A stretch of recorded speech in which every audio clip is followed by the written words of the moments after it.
Hello, everyone, and welcome back to Trek Prime. And I wanted to thank Mr. Stewart, Captain Foley, for his special guest appearance last week's. And actually, it seemed that since this is Jeff's turn to pick a topic, that it actually seemed to have inspired the idea. You know, Jeff and I have been talking for a couple of weeks. It was Jeff's idea again to do character sketches of different characters in the Star Trek universe. And I figured it would be a human or an alien character or entities we could be doing. But Jeff had a really interesting idea, a rather abstract one for a character. We were just talking about it a minute ago. And I'll leave it over to Jeff to discuss what that character is. Well, I wanted to start, with I guess the character that everybody seems to like and care a lot about, and that's the Starship Enterprise. There you are. Yep. But in this instance, we're going to talk about all the versions of the Starship Enterprise. They don't have with me. How the ship's role has changed, from one generation to the next, and how maybe how its role could change if they ever have another Starship Enterprise after the Enterprise E. I want to start with the NX-01. Okay, that was launched in 2151, and okay, so this ship, as you were talking about this the other day, actually, outside Prime, they've kind of made this a little bit strange, but this was basically something that was developed by Zefram Cochrane, you say early in the 22nd century, this Warp 5 project. Yep. And started by him and a man named Henry Archer. And they built this complex, and every warp innovation was leading up to this Warp 5, which would allow people to go beyond the confines of their own sector. And NX-01 was the first ship to really go on an exploratory mission. And, and it was, would you consider it really the first to do it, or do you think there were specific missions to one planet before that were more specific?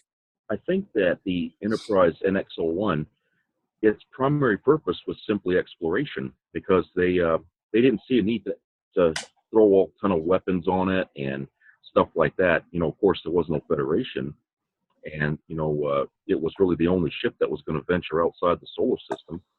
So their goal, I guess their mandate, was to just go out and see what's out there.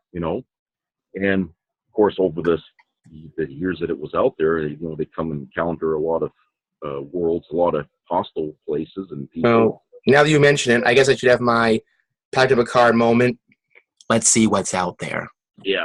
Assume they did with him. I was like that. Anyway, yeah. So their first goal was to do that, to go out there and not be ready to battle somebody. One is it also had this kind of dubious role or purpose of protecting the timeline, because it seemed that's interesting. Yeah, it seemed to always get sucked into these missions where it has to protect the future, the present. That could be a whole discussion right there on how awkward Enterprise could get, because it all of a sudden became all about temporal.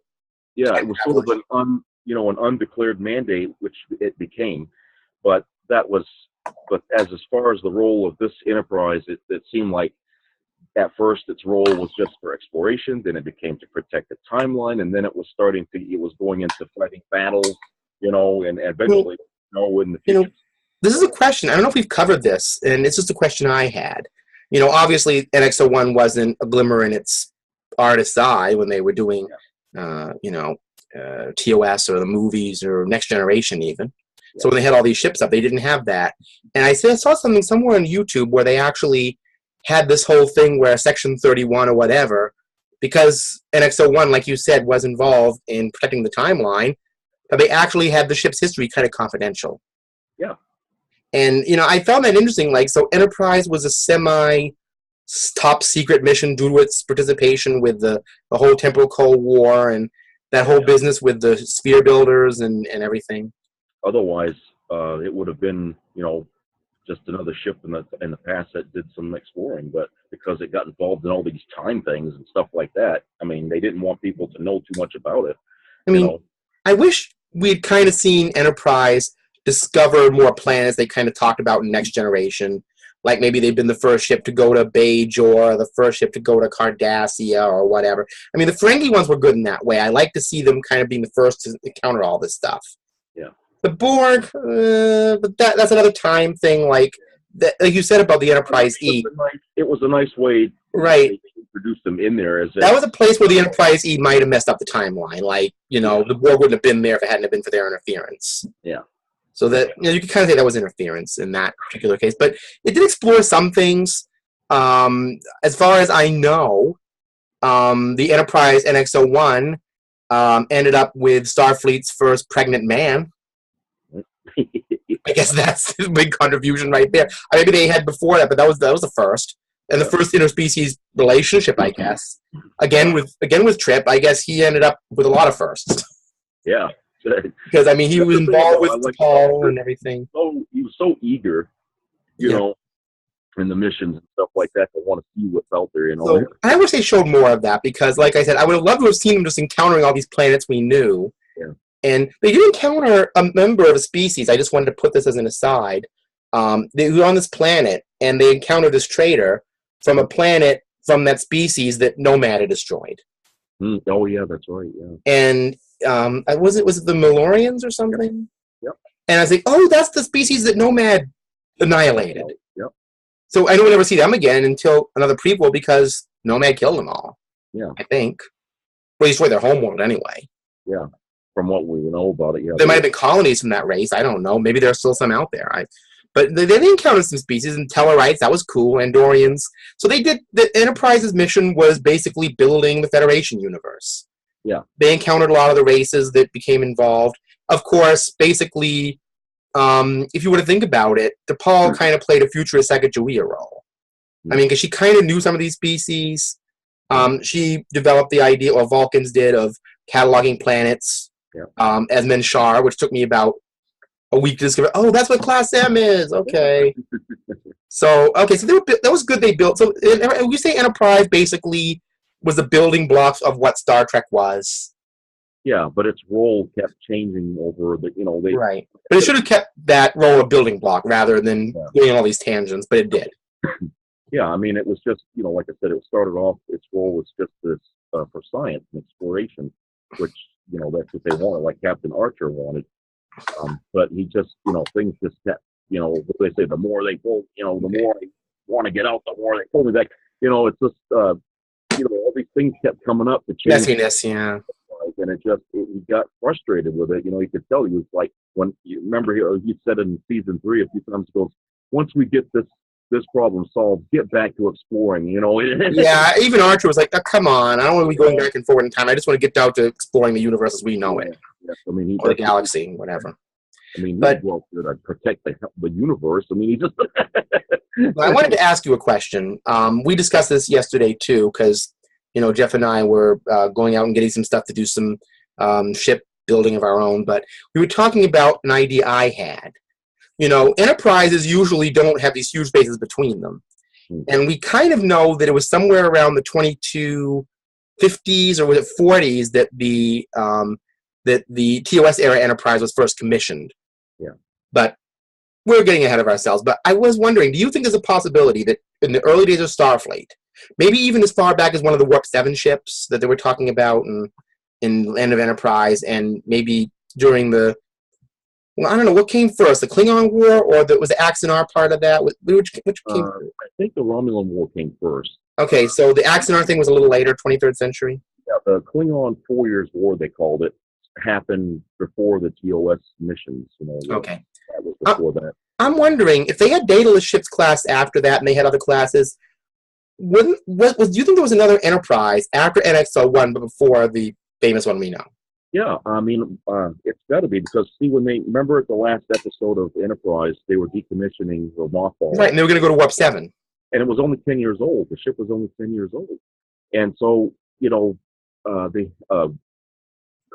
Trip was saying that there were ships being built that had Warp 7 engines or capabilities and stuff like that. So we're getting the idea that, there were new ships being made. One of those ships might have been an Enterprise. Obviously not the TOS Enterprise. That'd have been way too soon for that. But maybe maybe one of the Warp 7 ships was a Daedalus class or something, and it was probably called the Enterprise. So we might have had one or two Enterprises before that, because we'll get into this later, because we had a whole lot of Enterprise coming up next. So I think time gap there, Right, so we could actually kind of like insert Enterprises there in terms of the future of Star Trek or fan fiction. The story's there, we don't see. But there is a story we all know, and the story we get at all. This character. Yeah. This exact starship. As I learned from TrekYards, the Connie. The original Enterprise. And so that was, I guess, 2240s we established around that, or 2250s maybe. Yeah, right around there. So April commanded it. I'm not sure. Was it for one mission or for a 1-year mission? I don't remember how long it was. I mean, I got the chronology, but it's not right. I don't know what exactly came before this Connie, in between that and NX-01. But NX-01 was designed for an exploration mission, just a general one. It wasn't given a time limit. But that wasn't the case with the Constitution class. There was a specific purpose and time limit, and I think I'll let you go with what the Connie was, what that was meant for. Apparently, from what I understand, the Constitution class starships were built as a response to the war that was going on between the Federation and the Klingon Empire. The ships that they were using to fight the war were becoming insignificant to the Klingons' growing power and fleet. So they needed to match what the Klingons had developed, which was the D7 cruiser, the early version of the D7 cruiser. They needed to have something of their own in order to combat that ship. And so they started building the Constitution class starship.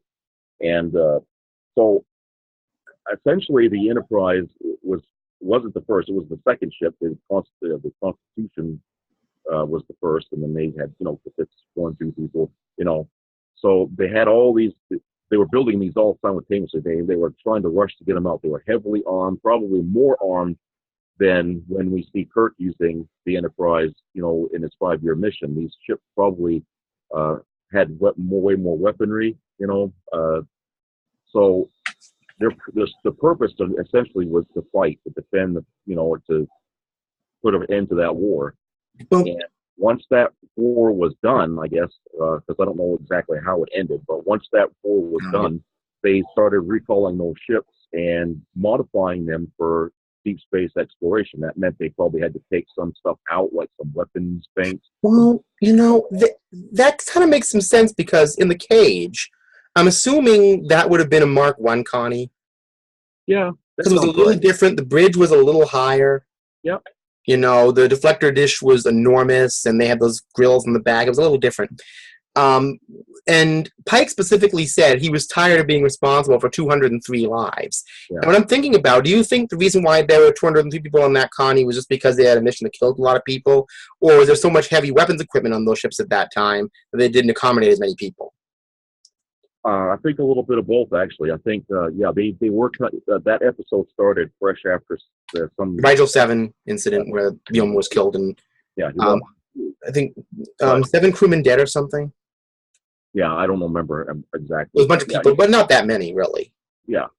So I'm guessing it was probably lesser crew because of the equipment they had to carry, weapons and stuff. So I think the ship at that time was just started getting used as an exploration vessel. And they didn't take all the stuff out that that wasn't necessary to carry with them. It's funny. Later on, it was said that Starfleet didn't believe in warships, but I'm wondering, was that always the case? Because in the days of FASA, I remember a specific, and even in Star Trek 3, they referred to the Enterprise as a Federation battle cruiser. Well, that was sort of a... you think that was sort of like a Klingon expletive?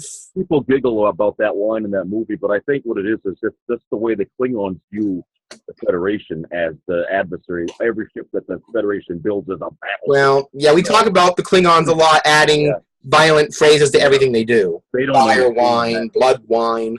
To them, seeing the Enterprise as being used pain sticks, and that was like, oh, that's not true. Look at the weapons they got. It's a battleship. It's they can't. Even in FASA refer to them as battle cruiser, so that was kind of a thing they were doing, this battle cruiser. Yeah, I mean, look how how Worf looked at the Enterprise B, because once the bulk is removed, it becomes an effective weapon. You know, it's like okay, yeah. He said it's relieved of its bulk, it becomes an effective weapon. Yeah. So it was like weapon oriented. They weaponize everything. Military ways, you know.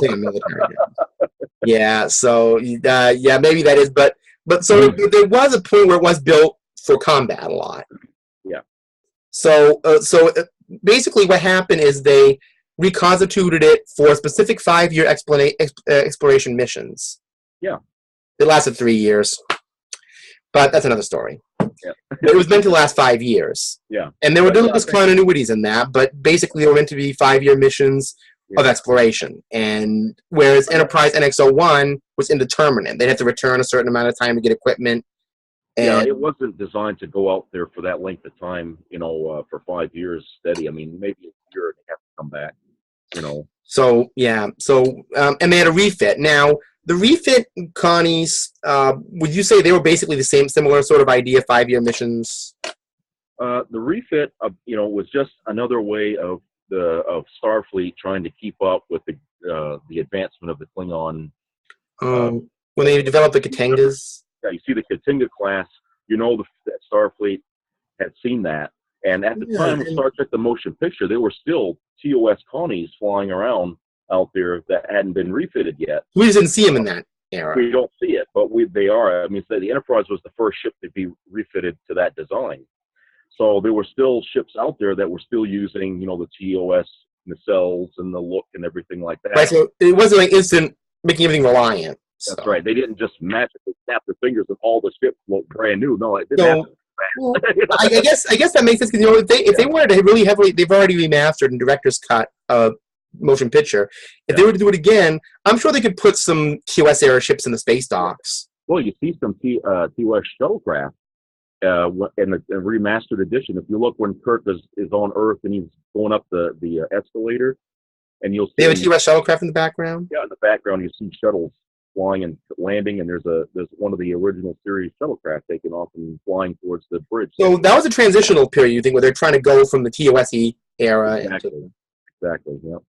And I imagine if there were ships still out there, they might have still have some TOS uniforms and stuff out there still, maybe. Maybe, yeah. I mean, it was like, 2.5 years after they got back? Well, I don't know. I mean, some people put the motion picture around 2271. Some put it 2279. I don't... Yeah. Well, that's a gray area. It's after TOS, we know that much. So the refits were too far after the next the 5-year mission. And, you know, I got to be honest with you, just hearing what they said in Star Trek 3, that very random line about the Enterprise being 20 years old, which was a mistake. It was a mistake. A big one. Because it was a refit 20 years old. That's what I'm wondering. Gene Roddenberry said that he wanted his hero starship to have some history. History, right. Yeah. So it wasn't new when Kirk got it. Yeah. So it was probably 20 years old then. It had a lot of history by the time Kirk had it.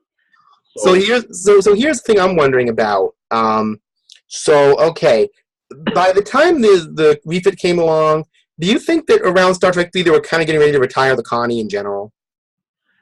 That's what the Excelsior represents. Right.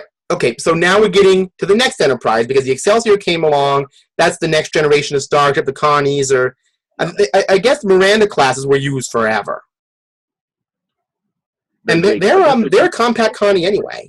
They're pretty sturdy ships. I guess they proved themselves that they were using them for 100 years at least. They're multi-purpose. You know, they can be used for a lot of things. And Excelsior, I guess, same thing. But for some reason, the Connies, they just didn't use them anymore.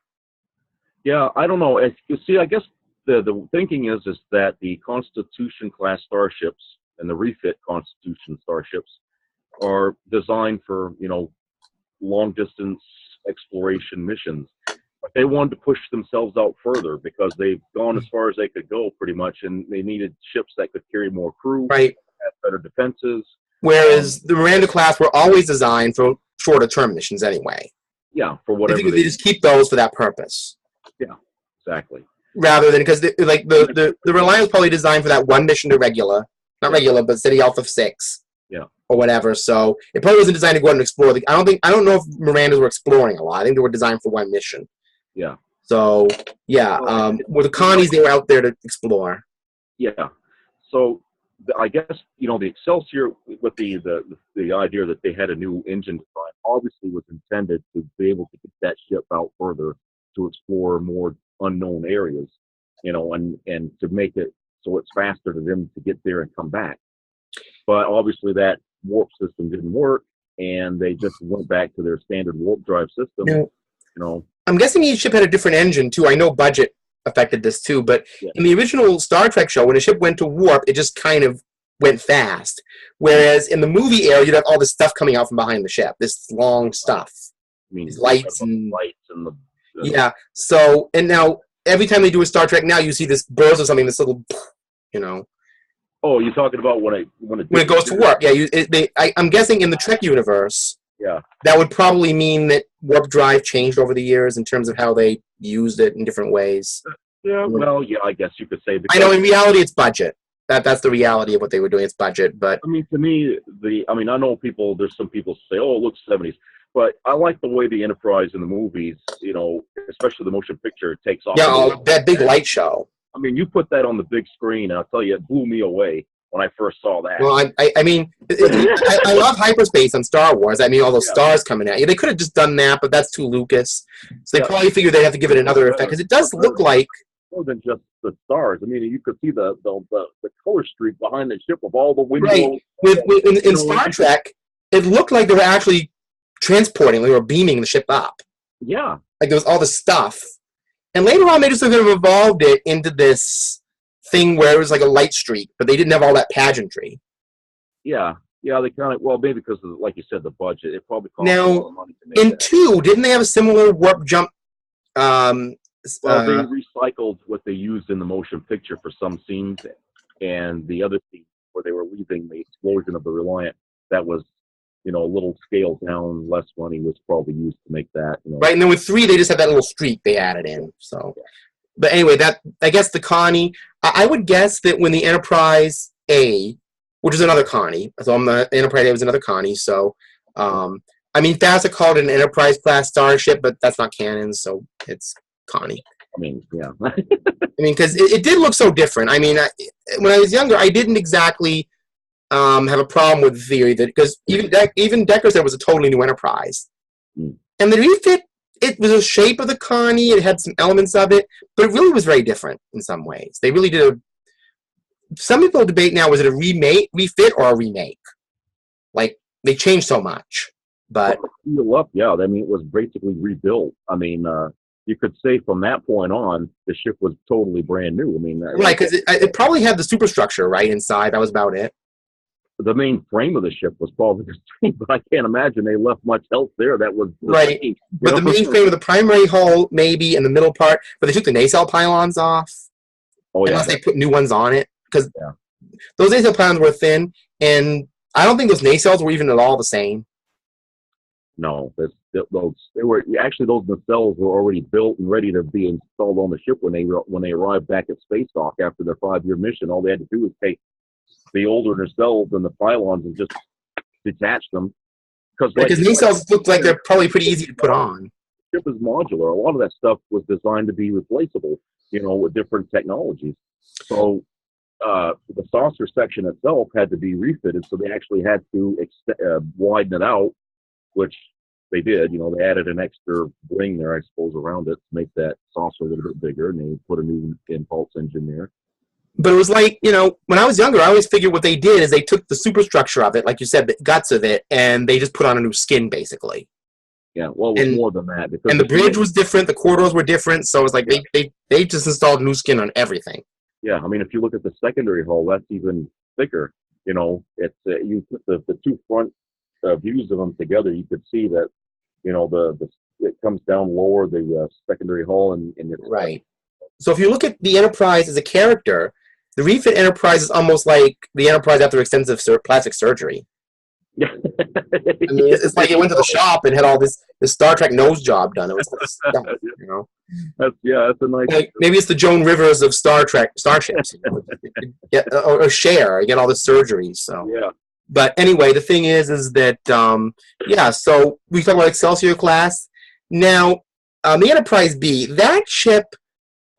Now, maybe you've had a different way of looking at it, but when I was younger watching Next Generation, because of the way they had those big, remember those big brassy things on the conference room walls? Mm-hmm. Yep. I always had an assumption, because of the way they did that, what they had up there, that the Enterprise B would be an Excelsior class, just a plain Excelsior class. Yeah. But it didn't quite turn out that way. It appeared in Generations. It was a one-shot thing.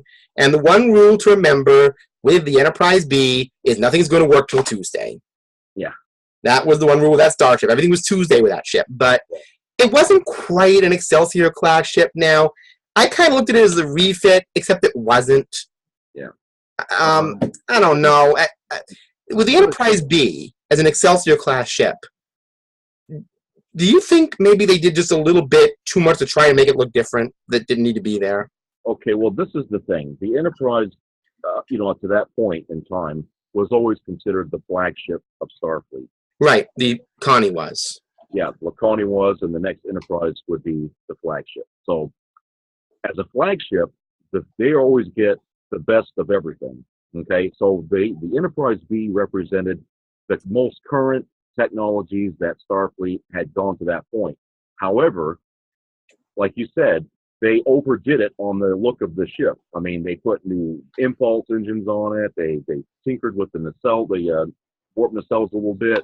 They put these fins on the secondary hull. Okay, that, sometimes new technologies don't have to be so obvious that they would alter the shape. Yeah, and then what they did, what was more like with the Enterprise B is that they took an Excelsior class starship and they just inserted things on it. Yeah. But it looked like what it could be. Like it had instead of having little impulse engines in the back, they inserted these gargantuan ones on the side. They could have just simply repainted the ship, the Excelsior model. Exactly. And maybe do just a little bit of design change on the nacelle itself, and that would have been enough. So if the Enterprise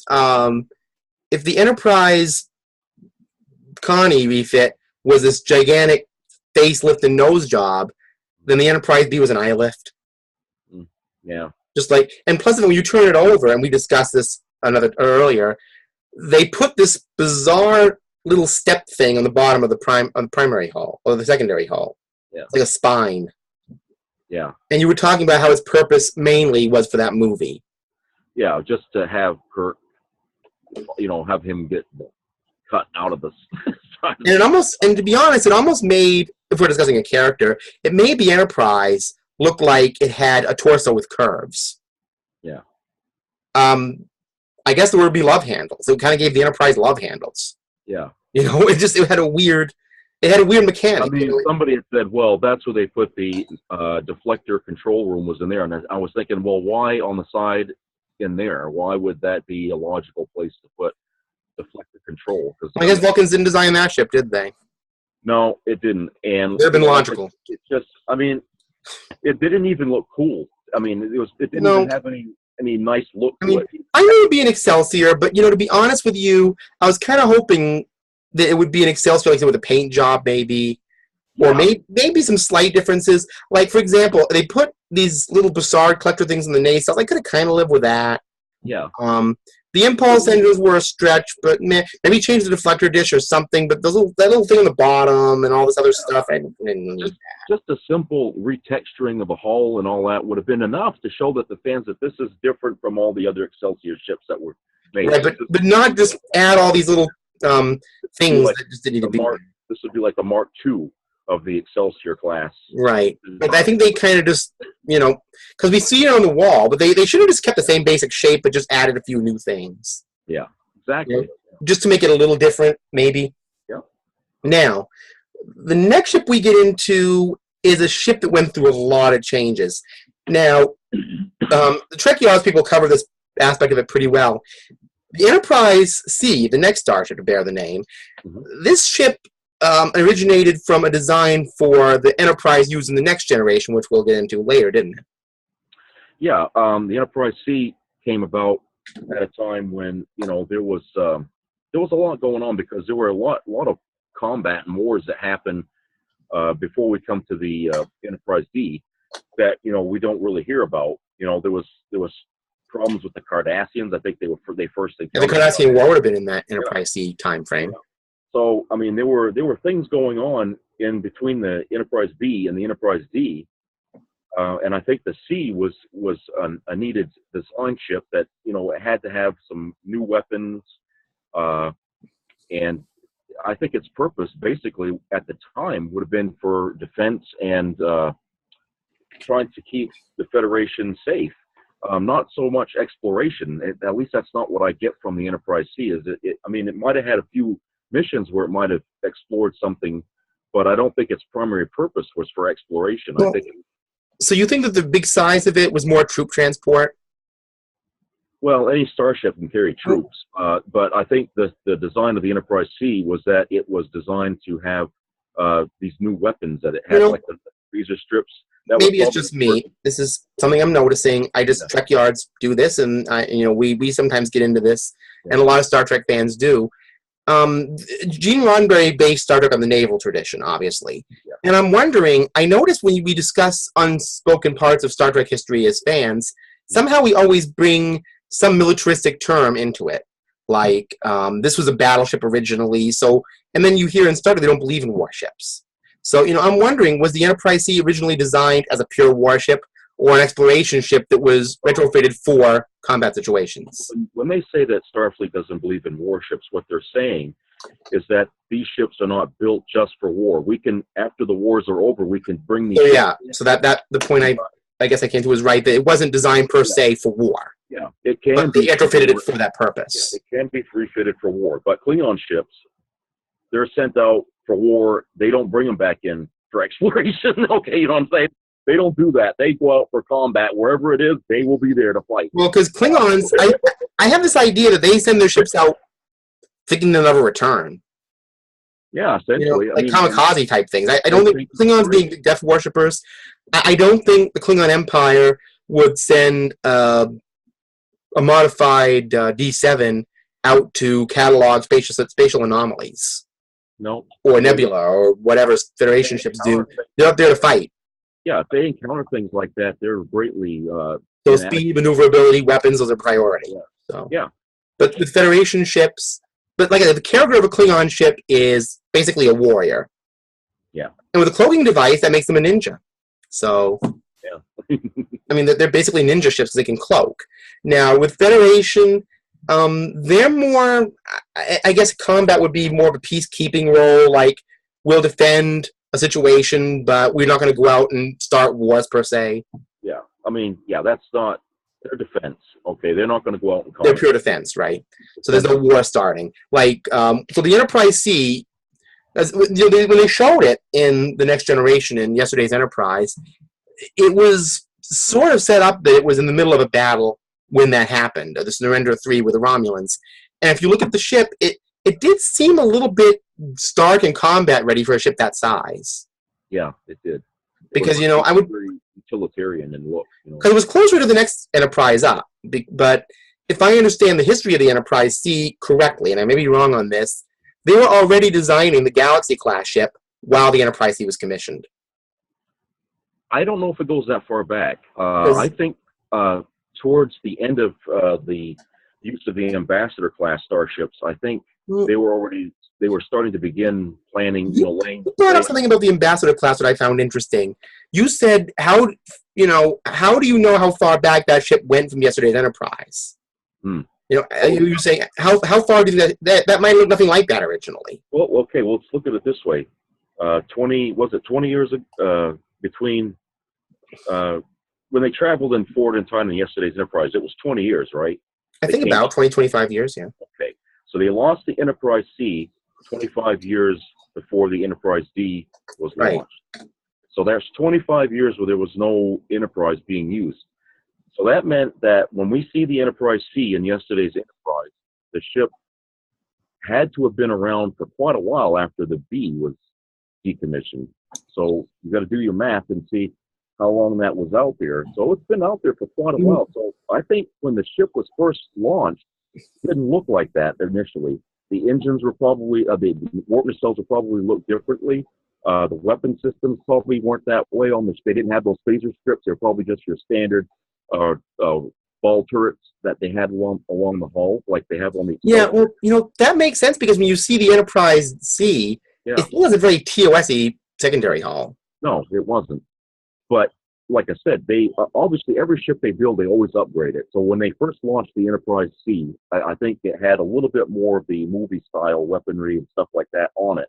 Well, But do you now think? over time, when the technology got better, they started to Well, change. let me ask you: do you think that originally, because when they showed it on yesterday's Enterprise, the secondary hull looked very TOS-y, but the nacelles looked very TNG. Yeah, that was probably the first step to the next So generation. you think that the Enterprise C originally probably had the same basic saucer, same basic secondary hull, but the nacelles were different and the weapons were placed in different areas? Yeah, I mean, if you look at the nacelles by themselves, I mean, they started using that red front, on the thing, which Yeah, they started bringing that back from TOS and Enterprise era. Yeah. And apparently they kept using the Ambassador class starships, right up to the time of the Galaxy class, because we remember when they were going up against the Romulan version of Tasha, whatever she called, Stellar. Yeah. And Picard needed a battle fleet in order to create this web, so that way, if any Romulan ship passed through it, they would detect it. One of the ships that they sent out to make that web was an Ambassador class starship. Well, that makes sense because ambassadors weren't all that old. No, they weren't. And they only been around 20, 30 years earlier. And they still had those Excelsior class, which were at least a century old. Yeah. And so they were but 70, 80 years old. Yeah, they were very sturdy ships. I mean, because look how the Enterprise C took one hell of a beating against 4 Romulan warbirds, and still the ship was, they were still able to restore. It looked tough. I mean, it looked hefty. It didn't look like it was a thin ship. No, it was sturdy. It was a very sturdy ship. I mean, give it all its credit. I mean, if you look at the nacelle struts, they're very squarish. They're thin, but they're sturdy looking. The pylons. Yeah, they don't look flimsy, but they look strong. Because the Connies, the refit Connies always look really thin and flimsy. They were sleek, but they were flimsy looking. Well, I think because the antique models always ended up that way anyway. Yeah, I mean, but the kinds of metals that they were probably using at the time, they could get away with that. Probably because they were heavy metals, they just looked thin from our point of view. Just looked thin. But like I said, the Enterprise C was very sturdy. You could see it was built to withstand a lot of things. So yeah. So the Enterprise C, we don't really know a lot about it. I'm not 100% sure how many people it has on it. I've made guesses. I always figured it was about an 800-person crew.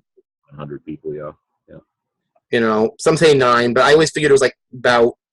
It's pretty close. I mean, in size with the Enterprise D. But it's closer to the Galaxy class in a lot of ways, but it still has some TOS-y, 23rd century era, movie era stuff. So then we move on to the Star Trek from the next series, which is the Enterprise D. And now that I think about it, this was a pretty radical departure, wasn't it? Yeah, it was, because this ship, now, this was different, because by the time the Galaxy-class Starship program was created, a lot of things had got settled. A lot of the wars they were fighting had stopped. There was peace. The Klingons were pretty quiet. There wasn't any much thing about the Romulans. Were just basically hidden somewhere. Nobody heard from them. So they felt now is the time we can really start to stretch our wings and start exploring the galaxy. So they come out with this big ship, this big Galaxy-class Starship. And this thing, they're bold in it, thinking we can bring our families because this thing is going to be able to go out. It's got all the things, luxuries we need, everything, and we can go out for years and not have to come back.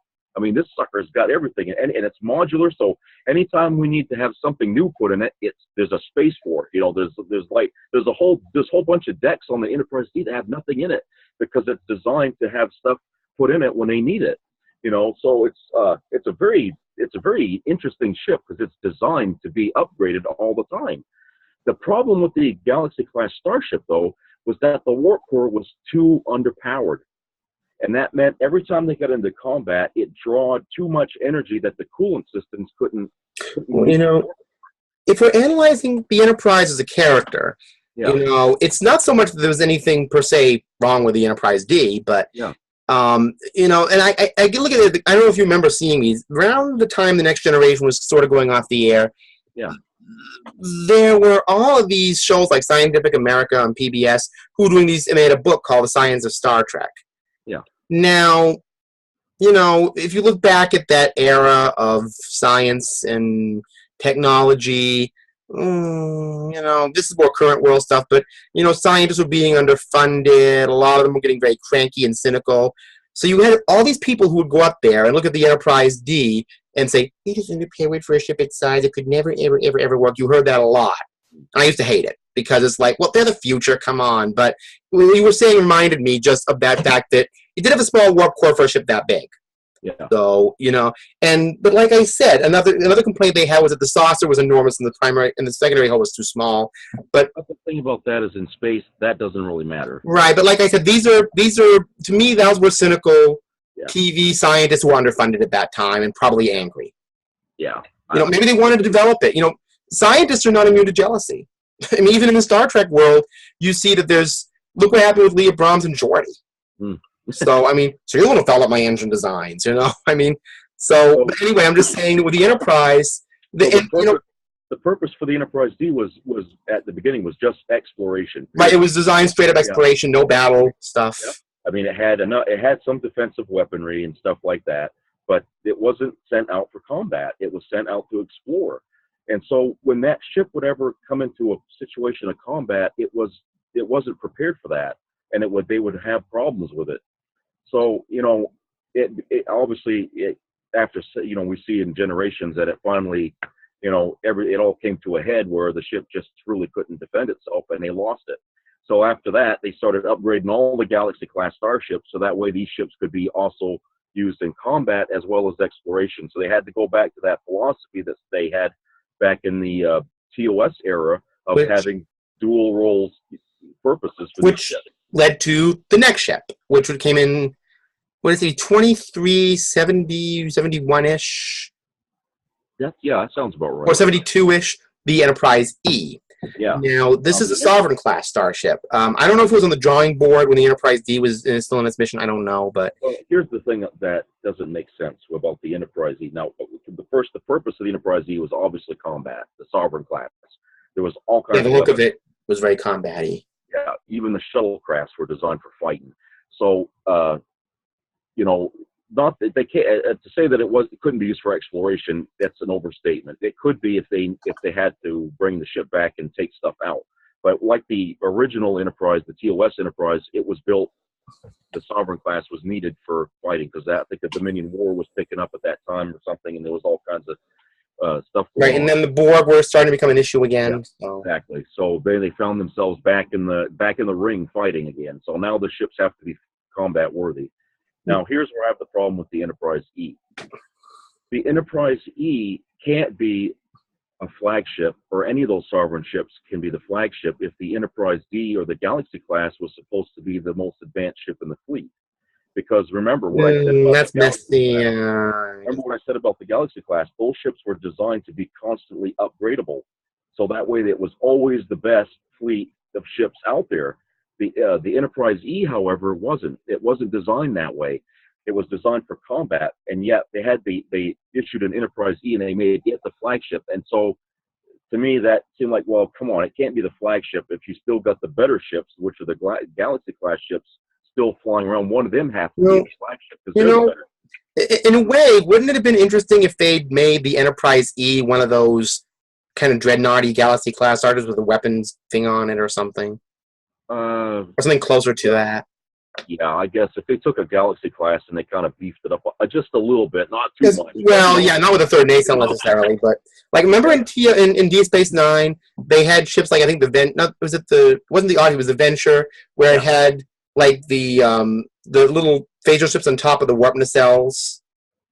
Yeah, actually, you bring that up with the model here that I got at the those things, those little things on the top. Yeah, that's it. See, this is actually the phaser strip right here sitting on top. Right, that little bump. I don't know what this part is around it. Catwalk? Well, it looks like there's a warp grill that starts and goes around like that. Okay, that looks like a warp grill to me. But the phaser strip sits right on top. So this part might have some function to do with warp drive. Maybe some of the transwarp mechanic they were using. I don't know. It might be. Yeah. But again, like I said, these phaser, I wouldn't have put that on there. I wouldn't have put the torpedo thing on there. Yeah, they sort of beefed it up a little too much, but I think if they kind of put some things I would have made it more integrated into the neck here because that looks like it was just. But but maybe they figured maybe they figured if they made the Enterprise E another Galaxy class ship, it would be too much like Next Gen. Yeah, but the Galaxy class starship looked good on the big screen. It did. I thought it did. Yeah, I don't know why they had to go with a new one. To make it look better, all they had to do was redesign the interior sets because They did. They designed the bridge different. Yeah, but it just looked clunkier. It looked like there was too much on the sides. I don't know. They really designed stellar cartography different. Yeah, they did. They did. There was this huge holographic room. Unless that was there during Next Generation, we just didn't see it. All we saw in Next Gen was a little tiny room. Yeah, but basically all they needed to do was retexture the hull to make it look like it had been upgraded, because obviously it did. They took the old bridge off, put a new bridge on it, which is the bridge we saw in Generations, right? So they must have gone back and had a little bit of an upgrade done. All they had to do was take the Galaxy class design, retexture the hull, make it look a little bit, different than what we've seen on the TV, and make the nacelles a little bit different. Maybe, like you said, add that thing on the top, maybe. A little bump. It would have looked nice. I mean, I didn't have a problem with it. I thought that, but the problem was they kept using the stock footage from the TV show. Yeah, that was the thing. They kept using the stock TV footage from that movie. That's where they screwed it up, and that's why it didn't look so good. But if they'd actually put the money into it, I think the D would have sold. Because, like I said, it looked good when it was escaping the Armagosa Observatory. Yes. And that was not an old scene. That was a new scene they made. Yeah. And that looked awesome. I mean, just they had the ship stretched. They had it moving differently. Yeah. And I think they were using the 4-foot model from the TNG, basically. I don't know. But it looked good. It was that stock footage. So it wasn't that it looked bad. It's just taking stock footage from TV and putting it on the big screen isn't a good idea. Yeah. I mean, look at the end of that movie, Generations, when they show all the ships that rescued the Enterprise crew. You see that big Nebula class and the Miranda class. Yeah, that was all new footage. That was like, wow, look at that. I mean, I didn't get the scope of how big the Nebula class starship was until they showed a Miranda class ship trailing next to it, flying by. I was like, holy. Basically, I always think of the Nebula class as being the Miranda to the Galaxy class, like it's a shrunken down. Because if you take the Miranda class with the refit Connie, the saucers are the same basic dimension. Yeah. So I figured the first time you actually got to see the scale of it because you couldn't see it. I figured that the Nebula class was like a scaled down galaxy. They just took the saucer and put other stuff onto it, but took all that other stuff off. Yeah. But the saucer's the same size, I think. Yeah, it's just the. I mean, if you go back 10 years before that into the 2340s, 50s maybe, you probably saw some kind of retrofitted Enterprise C kind of ships.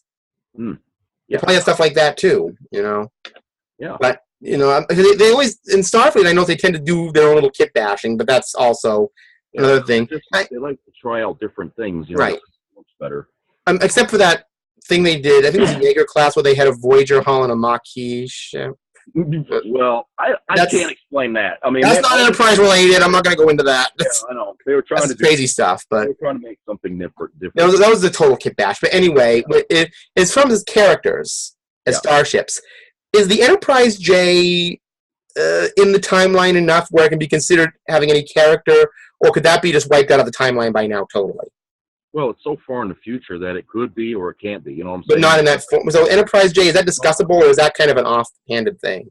I'll say this, that the Enterprise J is a possibility that it could come to pass. Well, there probably is going to be an Enterprise J. I just don't know if it's going to be like that one. Well, maybe the Enterprise, like you said, it might look a little different. The Prime timeline might go to an Enterprise J that looks a little different than that one. But that was just a possible future, Okay. Is there anything else you wanted to mention? Because I have an ending, and it's a little bit maybe grim, but it's hanging Star Trek, the Enterprise character, into how it was handled in reality. But if there's something else you wanted to say, I wanted to make sure you said it. Just wanted to say that if they were to do another Star Trek series and bring the Enterprises as the hero ship again, I think that they should make it so that way we know as an audience that things have changed in Starfleet. That the next Enterprise should be a civilian ship called Enterprise, and it has no connection to Starfleet at all. Because I think what will happen is Starfleet's role is going to, the dual role of exploration, defense, and all that other stuff is going to have to be broken down. They're going to have to say, if you want to explore You send your civilian ships out there to explore. If they get into trouble, they call us. We go out there and we handle it. It's like today. That's what we do today. We got civilian boats out there that go out there and they look at sunken ships and stuff like that. Well, I think NASA was supposed to be. Yeah. They didn't want to militarize space, so they had the Civilian Space Agency. So when these ships get in trouble, they call the Coast Guard. They come out and they help rescue them. So I think the next Enterprise should be a civilian craft. It has a captain, it's got a crew and everything like that, but it's not connected to Starfleet. But when they need help or they get into trouble or something, they call for help, and Starfleet arrives. Yeah, that's actually a good idea that goes into one that, I can talk about a little later. And I think that's a good, maybe 25th century, 26th, if they want to go that far, that would be a good place to do it, to have a Starship Enterprise that's Federation. I don't know if it would be a USS Enterprise. I don't know if that's part of Starfleet or whatever, but not have it Starfleet affiliated. Probably just SS. Okay. Spaceship Enterprise or something. Right. So, yeah, that would be an interesting kind of offhanded concept. And I know that would be a great way to end it. I should have had you end it that way, but okay. So I will get back to that at the end, though, because this is going to be a little. Maybe we can make this happy because it's something I've been concerned about. We talked about the Enterprise C and E. We kind of hinted on them doing combat. Now, how did that relate to real life culture? The Enterprise is a character. Obviously, it's a work of fiction, like a lot of characters. Characters usually fictional creations. Usually, we call a character that's based on a real person a character based on a true story, but the Enterprise is a pure character. Yeah. But the Enterprise was written into Star Trek for different reasons. Okay. Now we're going to get into the why.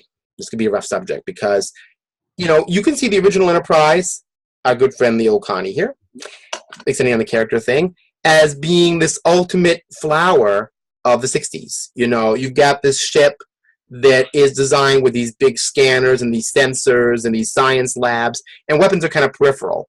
The whole idea is that the future is going to be less militarized, and that they'll get into battles, but it's a defensive situation. We aren't starting wars and stuff like that.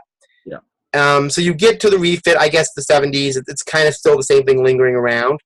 So then you get to the next generation, in an era where there's a lot of insulation in the real world.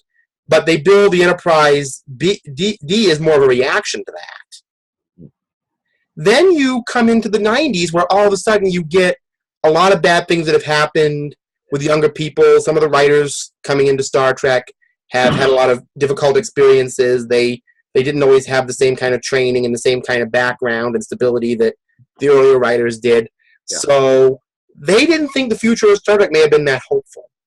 Yeah. So they started to write Star Trek shows that dealt with Starfleet, not instigating, but sort of getting in the middle of big wars. And they started making ships that were more combat ready. And also because there was, in the 90s, I don't know if you remember it, sci-fi started to get, there was a show called Space Above and Beyond, which was like a military space thing. I did see that, yeah. And they started to want to militarize Star Trek really heavy. Yeah. And I think the Enterprise E went into that. So, and I still like the Enterprise E design. Basically, it's not a bad ship, but, I have my own little fantasy idea that ship is kind of modular, and you can kind of make that for different things, too, but that's my fantasy, Right. I like, because if you look at the Enterprise E, there's all these little things that look like you could take them off. Yeah, I mean, it does have some parts on it look like it could be removed. So I have ideas, because if you watch Nemesis, the Enterprise E looks a little different. There's different stuff on it. Yeah. It's not totally different. It's got like a little different room on the shuttle bay, and the secondary hull is slightly oblique. It's like Tucker said, a good engineer can see the differences. Right. They're little things. If you can get a chart of them side by side to see what they changed. And they're little subtle differences. It's not essentially the same ship. That's right. But if you notice with the Enterprise E, my goodness, they're steering into nebulas and ramming into these Romulan Centaur ships, and the Borg are blowing it up. This ship is designed just basically to be one of those Matchbox cars you throw into a wall and boom. Yeah. It's designed to be the ultimate blow-up device. Hey, you can beat the hell out of it, and they'll still come back for more. Right. Now, outside of Prime, okay, and this comes to the root of Trek Prime now that I think about it. When Enterprise came on, at least they didn't quite write it well, but they were kind of getting back to the mechanic of, let's make an exploration ship. Sure, it's a Star Trek submarine, but it's still an exploration ship. Yeah.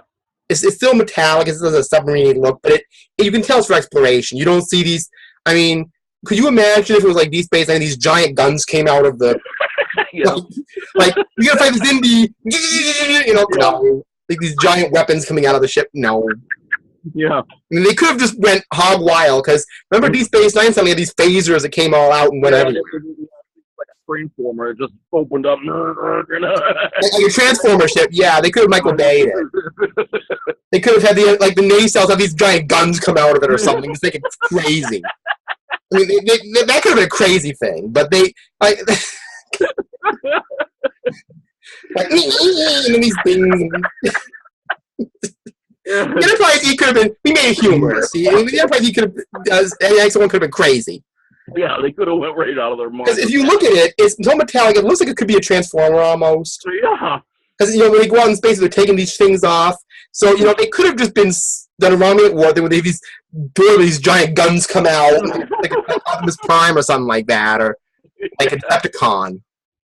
Like that would have been ridiculous to me, because that was an exploration ship. Yeah. And I figured, okay, it had little spatial torpedoes, photons later, phase cannons, I think it had. Something like, yeah. Which I thought was kind of extreme for a ship its size. Maybe it should have had lasers. It's supposed to be a light cruiser. Why would you arm a light cruiser with mega phaser cannons? Yeah, maybe it should have had lasers. Well, it's better than. But like I said, I always worried that little thing on the bottom, that sensor dome, would come down, and this giant gun turret would come out of it. Like I said, yeah, really. There was now again in real life, 2000s, 2001. Okay, this is uncomfortable, but this is the reality. We had 9/11. All of a sudden, America becomes super obsessed with combat.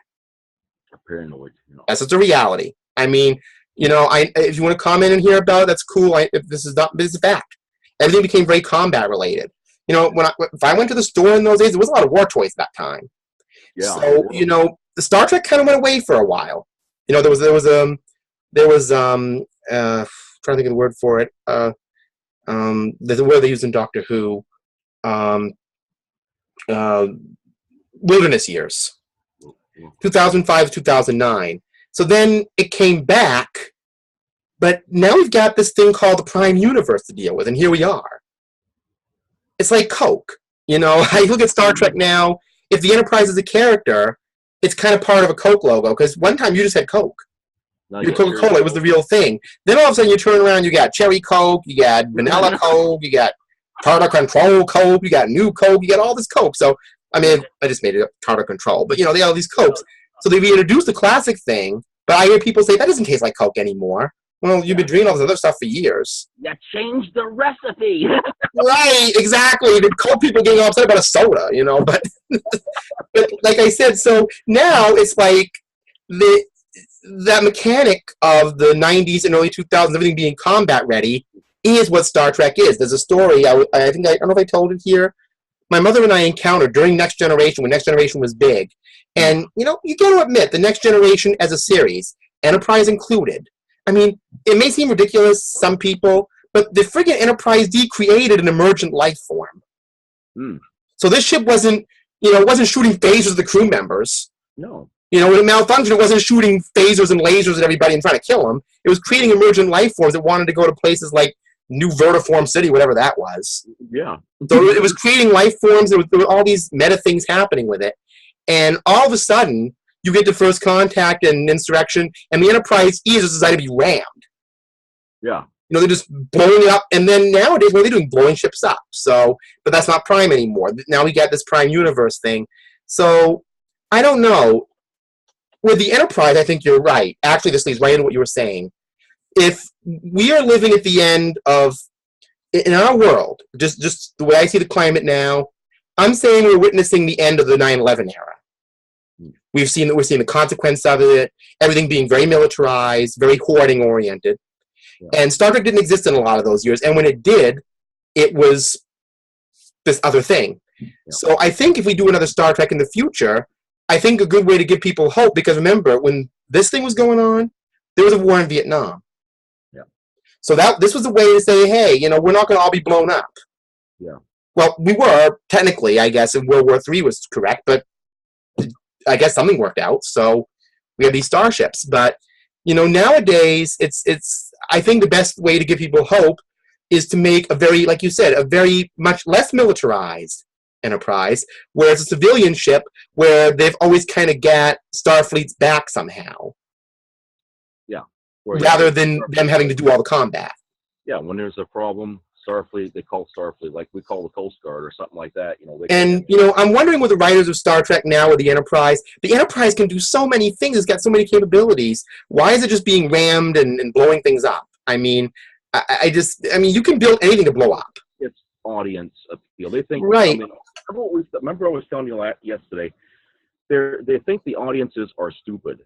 They underestimate Star Trek fans. They think they're only going to come to the theater to watch action adventure. Okay, they don't know what we're willing to accept. I missed the story because you went right into it. I just wanted to add this. My mother and I met this woman in the store. You know how you meet people in grocery stores, you start talking to them. And my mother was talking to her about Star Trek The Next Generation. Now, her perception is like mine. I love Star Trek. There's so many great stories and there's so many moral things. And the woman just said, well, it's a good adventure show. And I thought, is she thinking of Star Wars? Because Star Trek is really not like a totally sci-fi adventure thing. It's more esoteric and thoughtful. If you're doing it correctly. That's what it was supposed to be. Philosophical, too. What? It's philosophical, too. Right, exactly. I mean, if you looked at TOS or Next Generation, in all those episodes, how many times do you see them going into battle? Yeah. Once, twice a season at most. Yeah, it's that. And nowadays that's kind of all it is, but you said it's an audience thing. A lot more people, like you said, and one thing I noticed, at least where I am, years ago you'd find Vietnam vets. Now everybody is clogged with veterans of this thing, of this Iraq war. So everything's very, you go into a store, they want you to support veterans more and more than they ever used to, year after year. We've got a major militarization thing here. So Star Trek has been very militarized today. And I think in order to make it innovative, they would need to kind of take and make the Enterprise of the future a character that was just really, really for exploration and peace. Yeah. I wanted to just inject here a little bit. I think sometimes what goes on is that, especially with 9/11, after what happened there, they knew there was going to be response to that.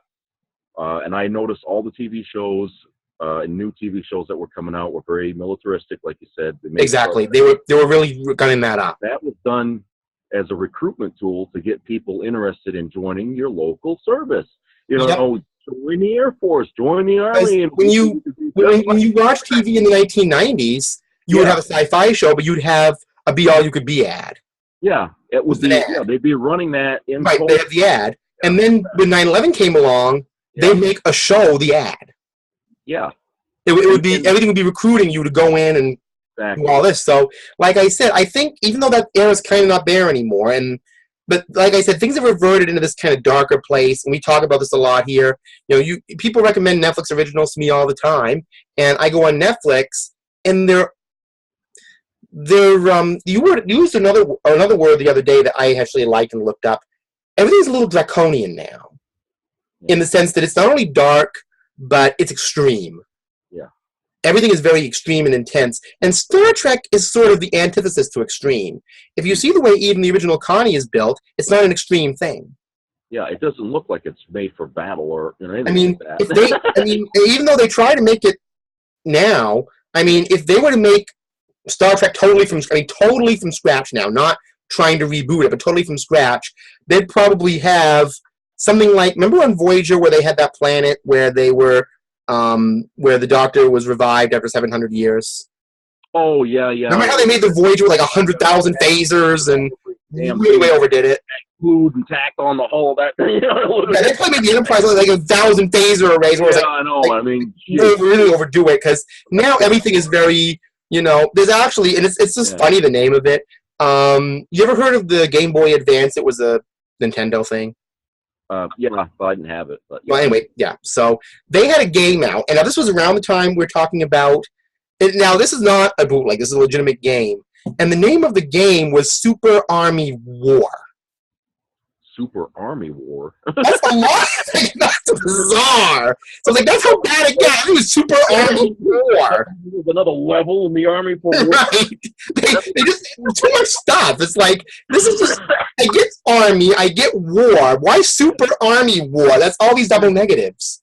So I think they were really pushing it hard. So whenever I look at some of these Star Trek things now, I think this is like a Super Army War Star Trek thing. Yeah. It's like Super Star Trek Enterprise Mega. Yeah. I think it's too big, like mega, Japan was into that too. Remember, everything was mega, giant, super amazing. Yeah, but they were doing that for a long time though before. Like they had Ultraman, but I think they had other ones where they had all these extra names. Yeah, I mean, I remember in the '80s they had Starship Yamato and Robotech and right. So there were overdressings of what. So I think with Star Trek now, in the future, I think it would be nice to have like maybe an SS Enterprise, kind of an extension of the Enterprise D, but not entirely. Yeah. One idea that I had for it, now maybe this may seem a little silly, but to actually, instead of, remember how Deep Space Nine had a promenade, although it was kind of a grungier one? Yeah. What if, because they always spoke of dolphins on the Enterprise, which is supposed to help on navigation on the Enterprise D. Yeah, it's on the map anyway, or the blueprint. What if they had, like, instead of this, like the Enterprise D had an arboretum, which is like a little wooded room. Yeah. What if they had, like, in the middle of the saucer, they had this habitat ring? And I thought of it, I thought, does this seem like an 80s shopping mall? Because it sounded this way. What it was it would be like how they have trees and everything and little pools and stuff. But then I thought, it sounds like an 80s shopping mall in my head, but but then I thought, they could make it really cool if they did it right. Like, if it's a civilian ship, they can really make luxury the hell out of it because it doesn't have to. Yeah, because TNG was already going that way as it is because they have this carpeting everywhere and they had This kind of brings the whole cycle of the Enterprise right back to the NX-01, where the ship was only built for exploration. When I first saw the Enterprise E, I didn't mind it so much, but I thought this ship is starting to look a little Klingon. Like I expect Picard to be sleeping on a metal pad. Everything's very metallic and very gray. The bridge looked aggressive with the added pylon. Right. And it just, I didn't like the look of that at all. I don't know. I mean, the Enterprise E, every time they made a movie, they made the Enterprise E look more and more industrial and aggressive. Like big, high, like I think in Nemesis they had riveted walls, and it just, I don't know. It was almost like they were trying to make it into like a barrack. And again, they were militarizing this. Now, Enterprise NX-01, you could say that about it to a degree, but it was an earlier ship. Yeah. So it made sense it would have pylons holding things up and. But like I said, the NX-01's original design was for exploration. That's why I would say let's go back to the beginning with the civilian ship, like it should have been from the very start. Because now, they have all these great effects now, all this great CGI, and it's used to create ghosts and skeletons now. Why don't they use all that great stuff to create beauty? Yeah. To create something wonderful, to create nebula and planetary anomalies and cool aliens and maybe trees on a ship, something interesting like that. Less humanoid life forms. I mean, they tried to do that on Voyager when they made Species 8, well, as my mother calls it, 8472. Yeah, well. He does that as a joke, but it's 8472. Yeah. Yeah. But yeah, that was a nice. I mean, that was all CGI, but you could do species like, you could do the Eric's. Remember Eric's? Yeah, Eric with a third arm. You can CGI him great now. Yeah. And Morass, the animated series version, not the Peter Pan version. If any of you read the Peter Pan 70s books, you'll know what I mean, because I've seen pictures. It doesn't even have to be CGI. All you got to do is Jeff showed me. I mean, they've done it already. I mean, they had it. We've seen it in Star Trek 4. Remember they had one of the people sitting in the council when Kirk was being judged there. Remember he was going to get his demotion. Yeah, wasn't there a Cation there? Yeah, there was a Cation right there. All he did was they just were, what? Yeah, I mean, and of course in Star Trek 5 they had, the hair metal Cation, but anyway. Yeah, it was a female Cation, but whatever. But what I'm saying is they don't need to CGI that. I mean, they could just... Right, they could just do a costume, basically. Yeah, but like I said, with Eric's, I don't know. I don't know if they have the costume for that, the arm and everything. But they could have a person dressed up and have a CGI of that arm. Yeah, that shouldn't be. And for today's technology, they could easily put that in there somehow. So, like I said, they could create non-humanoid aliens. Yeah. I don't know what it was supposed to be, but they could see that little weird Q snake ball thing, whatever that was supposed to be. I mean, I don't know if that was an alien or just Q making stuff up. Yeah, or to revisit the Horda, Well, that's easy because that's a lump. It's just a big maybe with rock. CGI they can make it look a little better. They could. Yeah, I mean, you could make the Horda. They could have remastered that in TOS remastered, I guess, because they could have made it look more like what it's supposed to be. Yeah. Although it wasn't that bad, really. I didn't think it was that bad for what it was. No. Could have been a lot worse. Yeah, but it was supposed to. They wanted to make it look different because it was a different kind of life form. But yeah, because it was lava, basically living lava. Yeah. Because it moved through rock, so a silicon-based being, maybe a little more silvery stuff in it. But yeah, they could do a lot of stuff. I mean, it would be kind of cool. If you read the Titan books, there's a lot of life forms they couldn't created. Yeah. There was this little guy that looked kind of like a Disney character, this little blue guy. Mm-hmm. But you could do like now. I'm not saying they should create Jar Jar Binks characters. No, but I mean, if they could do Jar Jar Binks in '99, they could do a much better character now. As far as Star Trek goes, the world is open for ideas. Jar Jar Binks, could be a character on the Enterprise. You put a uniform on him, and I know they didn't like the character. I mean, his personality and all. Well, that physical parameter could be used with better identity. Yeah, if they just change the personality. Well, I say Jar Jar because he was a CGI rendered character. Yeah. And if they could do that in the movies in '99, they could do even better on TV now because TV. The difference between TV and movie today is length. Yeah. I mean, if you look at a TV show, half the time it looks like a movie. Yeah. I mean, Star Trek Discovery, even though it's outside of Prime, to me, looks like a movie. Yeah. I mean, you could translate that to the big screen so easy. Yeah. Everything is very big budget. Where in the '70s and even the '80s, you could tell a TV show from a movie. Yeah. Oh, yeah. I mean, even Sequest in the mid '90s looked different than a movie at the time. Yeah. Not by much because you still had film going there, but there was some difference. Yeah. Like you see more physical models on TV, where by then movies were getting more CGI. Yeah. But now CGI is on everything, so yeah, it's a different world. So Star Trek is more limitless now. So they should use it. Yeah. And I'd love to see a future Enterprise, like we've done the Enterprise D. Let's do the Enterprise D, the next generation. Yeah. But have it be the Enterprise G or F or whatever it is. Yeah. And have it be a civilian ship. And maybe instead of having a little room with an arboretum, have that little, I'll go there. Maybe even have an '80s shopping mall with the crystal things hanging everywhere. I wouldn't mind that. Yeah, it would almost look like a space station with warp nacelles. I mean, it's like, it's luxurious. Everything is informal. Everybody doesn't wear uniforms. They just wear civilian clothes. There was a funny thing I wanted to mention because I was going to mention this. I was watching this animated episode called Mud's Passion. Oh, and yeah. Of course, Mud, so it's comedy. But there's this scene where I think Spock is calling the Enterprise. They're trapped in this planet with this rock creature. Yeah. And you basically see these crew members dancing in the transporter with like Muzak. Mm. So they're like, it's just funny to see like somebody dancing to like the cereal aisle stuff on the Enterprise.